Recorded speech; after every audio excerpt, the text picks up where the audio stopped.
என் அன்பு உள்ளங்களுக்கு வணக்கம். என் அன்பு உள்ளங்களுக்கு வணக்கம். என் நெல்லிக்காயும் எள்ளும் சேர்ந்து ஒரு கலவை சாதம் தாங்க செய்ய போகிறோம். வாங்க எப்படி செய்யணும் பார்க்கலாம்.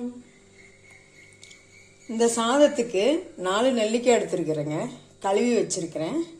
அப்புறம் அரை மூடி தேங்காய் துருவி வச்சுருக்கேன். கடலைப்பருப்பு உளுத்தம்பருப்பு தாளிக்கிறதுக்கு எள்ளு ஒரு சின்ன டீஸ்பூனில் 2 டீஸ்பூன் கருவேப்பிலை, அப்புறம் வரமிளகாய் வத்தல் ஒரு 2-3 எடுத்து வச்சுருக்கிறேங்க. நீங்கள் காரத்துக்கு தகுந்த மாதிரி அதை கூட்டி குறைச்சி போட்டுக்கோங்க.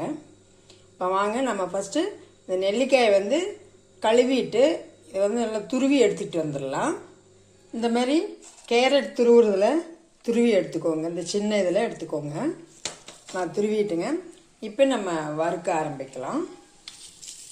எள்ளையும் மிளகாவும் அப்படியே எண்ணெய் ஊற்றாமல் அப்படியே வறுத்துக்கலாங்க. எள்ளில் நீங்கள் ரொம்ப அதாவது கல் இருக்கிற மாதிரி தெரிஞ்சிச்சுன்னா நல்லா நீங்கள் அரைச்சிட்டு போடுங்க. ஏன்னா நான் இதை க்ளீன் பண்ணி தான் வச்சுருக்கேன். இது தோட்டத்தெல்லுனால க்ளீன் பண்ணி வச்சுருக்கேன். நல்லா வெடிக்கிற வரலும் வெடிக்கிற வரலும் நல்லா வறுத்துக்கலாங்க. இது மாதிரி எள் வெடிக்கிற அளவுக்கு வறுத்துக்குங்க. இது கொஞ்ச நேரம் ஆற வெட்டலாங்க. வறுத்த எள்ளும் மிளகாவும் ஆறிடுச்சுங்க. இப்போ நம்ம அதை அரைச்சிட்டு வந்துடலாம். அதுக்கு எண்ணெய் ஒரு 3 ஸ்பூன் ஊற்றிருக்கிறேங்க, 3 டீஸ்பூன் ஊற்றிருக்கிறேன். நான் நல்லெண்ணெய் தாங்க ஊற்றிருக்கிறேன். ஏன்னா சாதத்துக்கெல்லாம் கலவை சாதத்துக்கெல்லாம் நல்லெண்ணெய் ஊற்றினா தான் நல்லாயிருக்கும்.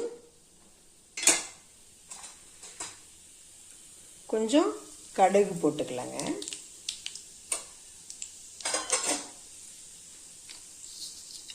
நல்லா பொரிஞ்சிருச்சு. நம்ம அந்த மிளகாவும் கருவேப்பிலை போட்டுக்கலாம். இந்த மாதிரி எள்ளையுமே நம்ம மிளகாய் வறுத்து வச்சுருந்தீங்களா இந்த மாதிரி அரைச்சிக்கோங்க. ரொம்ப ஃபைனாக அரைக்க தேவையில்லை. ஏன்னா ரொம்ப ஃபைனாக அரைச்சிங்கன்னா எள் ஒரு மாதிரி எண்ணெய் விட்டுட்டு வரும். ஓரளவுக்கு அரைச்சிக்கிறேன். இதெல்லாம் பொரிஞ்சிச்சுங்க. நம்ம துருவி வச்சுருந்தீங்க நெல்லிக்காய், அதை போட்டுக்கலாம். இந்த நெல்லிக்காயை நல்லா ஒரு வதக்கலாங்க. நெல்லிக்காய் நல்லா வதங்கிடுச்சுங்க. இப்போ நம்ம அரைச்சி வச்சுருந்தோம் இல்லைங்களா, இதையும் இதுக்குள்ளேயே போட்டுக்கலாம். எள்ளு பொடியை போட்டு ஒரு வதக்கலாங்க. இது நல்லா வதங்கிடுச்சுங்க. இப்போ இது கூட தேங்காய் துருவி வச்சுருந்தோம் இல்லைங்களா, அதுவும் போட்டுக்கலாம். இது கூட நம்ம கொஞ்சம் இதுக்கு தேவையான அளவு உப்பு போட்டுக்கலாங்க. போட்டு நல்லா வதக்கிக்கலாம். நல்லா கலந்து கொடுக்கலாங்க. இப்போ அதெல்லாம் கலந்தாச்சுங்க. ஒன்று நம்ம இப்போ வடித்து சாதம் வச்சுருக்கோம், அதை போட்டு இதில் நல்லா கிளறிக்கலாங்க.